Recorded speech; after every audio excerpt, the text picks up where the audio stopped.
हर हर महादेव दोस्तों। आज मैं आपके सामने सुंदरकांड का पावन पाठ लेकर आई हूँ, जो हनुमान जी की भक्ति, शक्ति और चमत्कारों से भरा हुआ है। मान्यता है कि इस पाठ को सुनने और करने से जीवन के सभी संकट दूर होते हैं और मन को शांति मिलती है। सुंदरकांड रामायण का एक अत्यंत महत्वपूर्ण और लोकप्रिय भाग है। यह मुख्य रूप से हनुमान जी की वीरता, बुद्धिमत्ता, भक्ति और समर्पण को दर्शाता है। सुंदरकांड का अर्थ ही है सुंदर अध्याय और इसे सबसे शुभ और फलदायी माना जाता है। सुंदरकांड की शुरुआत तब होती है जब भगवान राम की पत्नी सीता माता का रावण द्वारा हरण कर लिया जाता है। सीता माता की खोज के लिए वानर सेना को चारों दिशाओं में भेजा जाता है। दक्षिण दिशा में हनुमान जी, अंगद और जामवंत जाते हैं।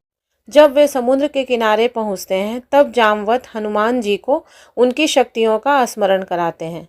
हनुमान जी अपनी शक्ति पहचान कर विशाल रूप धारण करते हैं और समुद्र लांघने का निर्णय लेते हैं।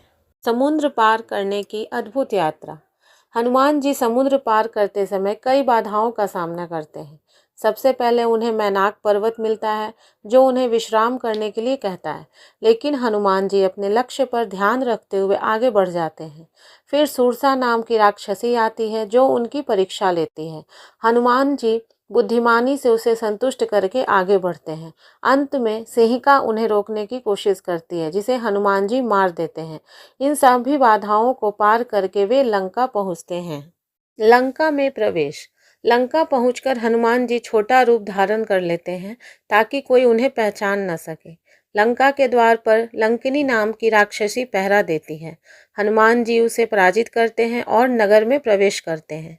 वे लंका के भव्य महलों को देखते हुए अंततः अशोक वाटिका पहुंचते हैं, जहां सीता माता को कैद करके रखा गया था। सीता माता से भेंट। हनुमान जी वृक्ष पर बैठकर सीता माता को देखते हैं। वे बहुत दुखी और निराश होती हैं, लेकिन राम जी का नाम जपती रहती हैं।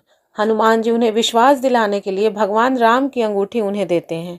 अंगूठी देखकर सीता माता बहुत ही भावुक हो जाती हैं और समझ जाती हैं कि हनुमान जी राम जी के ही दूत हैं। हनुमान जी उन्हें राम जी का संदेश देते हैं और आश्वासन देते हैं कि जल्द ही भगवान राम उन्हें मुक्त कराने आएंगे। लंका में उत्पात। सीता माता से मिलने के बाद हनुमान जी सोचते हैं कि रावण को अपनी शक्ति का परिचय देना चाहिए।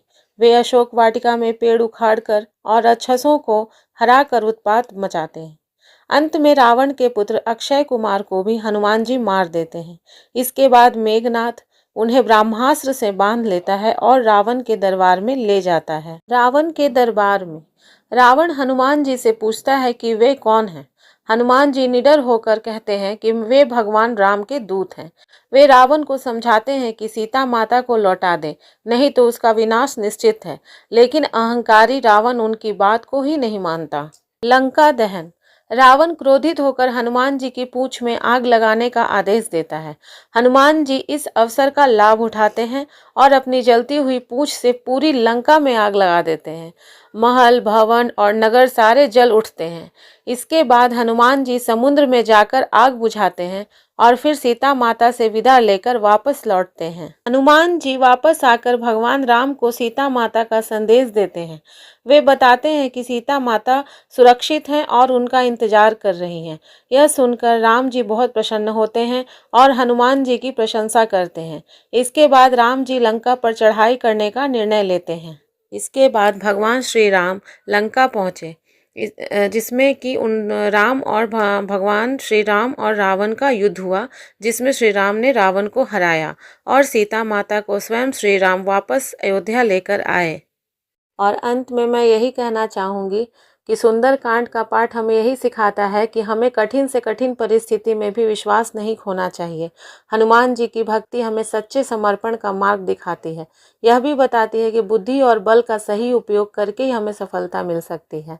इसी कारण आज भी लोग सुंदरकांड का पाठ करते हैं और मानते हैं कि इससे सारे संकट दूर होते हैं और मन को बहुत शांति मिलती है। ऐसे ही भक्ति से भरे वीडियो को देखने के लिए हमारे चैनल को सब्सक्राइब जरूर करें, लाइक करें और अपने परिवार के साथ शेयर करना ना भूलें। हर हर महादेव दोस्तों।